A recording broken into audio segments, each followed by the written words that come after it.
Latest ആയിട്ട് ലോകം എല്ലാം ചുറ്റിയതിന് ശേഷമുണ്ട് ഇപ്പോൾ സഹോദരിയും അതോടെ തന്നെ ഉണ്ട് ഈ രേണുസുതിയും തിരിച്ച് എയർപോർട്ടിൽ വന്നിട്ടുണ്ടായിരുന്നു. ആ സമയത്തുണ്ട് ഇത് കണക്ക് കിച്ചുവിനെ പറ്റി ഇവർ രണ്ടുപേർത്തും ചോദിച്ചിട്ടുണ്ടായിരുന്നു എന്താണ് അഭിപ്രായം, എന്താണ് പറയാൻ ഉള്ളതെന്നുള്ള രീതിയിലൊക്കെ. ആ സമയത്തുണ്ട് ഈ രേണുസുതി പറഞ്ഞൊരു കാര്യം എന്ന് പറഞ്ഞാൽ കണക്ക് അവൻ വളർന്നൊരു പയ്യനാണ്, അവന് ഇഷ്ടമുള്ളത് അവൻ പറയട്ടെ, അത് ഞാൻ വലിയ കാര്യമായിട്ടൊന്നും എടുക്കത്തില്ല, അവനിനി വരുമാനം കിട്ടാൻ വേണ്ടി ചെയ്യുന്നതാണെങ്കിൽ അങ്ങനെ എന്നുള്ള രീതിയിലൊക്കെയാണ് രേണു പറഞ്ഞിട്ടുണ്ടായിരുന്നത്.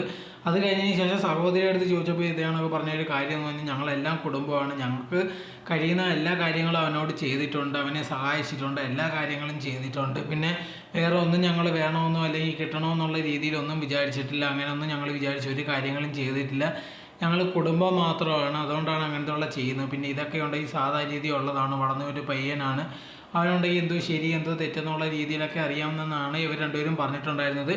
എന്തായാലും അതിനെപ്പറ്റി ഭയങ്കരമായിട്ടുള്ള സംസാരം ഒന്നും സംസാരിച്ചിട്ടില്ല, സാധാ രീതി ഉണ്ടെങ്കിൽ ഒഴിഞ്ഞു മാറി പോയിട്ടേ ഉള്ളൂ. അതിലും രേണുസുതിയാണ് ഭയങ്കരമായിട്ട് അവനെ ന്യായീകരിച്ച് ഇതാണ് കൊണ്ടുപോയി പാവം പയ്യനാണ്, വളർന്നവൻ പ്രായപൂർത്തി, അവനൊന്നും ഒരു വരുമാന മാർഗ്ഗമുണ്ട്, ഇനി അതിൽ അവൻ എന്ത് വേണമെങ്കിലും പറയട്ടെ, അതിനൊന്നും കുഴപ്പമില്ലെന്നുള്ള രീതിയിലൊക്കെയാണ് രേണു പറഞ്ഞത്.